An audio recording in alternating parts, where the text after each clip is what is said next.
AQShni yahudiylar boshqaradimi? Ko'pchilik konspirologik qarash deb hisoblaydigan bu fikrning zamirida oz bo'lsa ham haqiqat borligini bilasizmi? Oldindagi 3 daqiqa ichida ushbu mavzuni imkon qadar sodda va tushunarli tarzda bayon etishga, aniq faktlarni keltirishga harakat qilaman. Isroildan tashqaridagi eng ko'p yahudiylar yashaydigan mamlakat bu AQSh. Turli statistikalarga ko'ra dunyoda 16 milliondan ortiq yahudiylar mavjud. Shundan 7,7 millioni Isroilda, 6 millionga yaqini esa AQShda istiqomat qiladi. Hatto ayrim statistikalarda AQShdagi yahudiylar soni Isroildagidan ham ko'pligi aytiladi. Qo'shma Shtatlar aholisining 2,5% tashkil qiluvchi yahudiylar diasporasining nafaqat son, balki nufuz jihatidan ham mamlakat ichki va tashqi siyosatidagi ta'siri yuqori.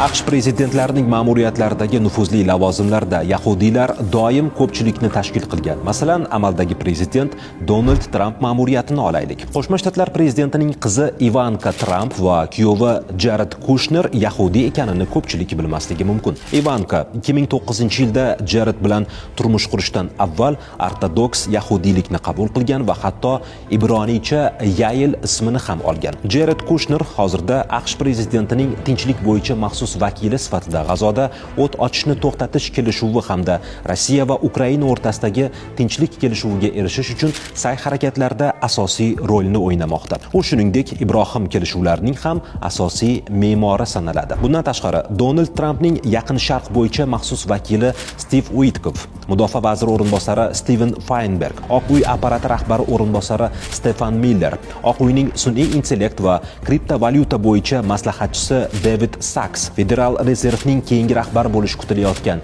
Kevin Warsh, NASA rahbari Jared Isaacman hamda yana o'nlab amaldorlar yahudiylardir.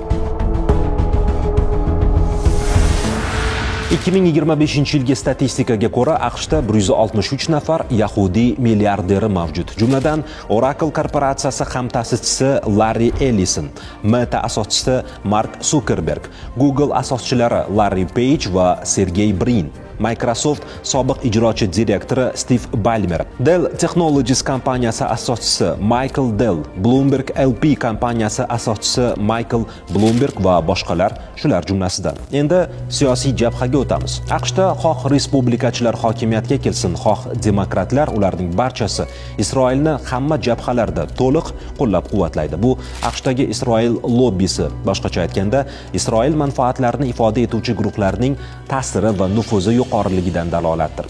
Mamlakatda Amerika-Isroil jamoatchilik aloqalari qo'mitasi kabi Isroil lobbisiga xizmat qiluvchi o'nlab guruhlar mavjud. Ular AQShdagi saylov kampaniyalariga millionlab dollar mablag' ajratadi, siyosatchilar bilan juda yaqin aloqalar o'rnatadi, kongress a'zolari bilan uchrashuvlar o'tkazish orqali ularga tavsiyalar beradi.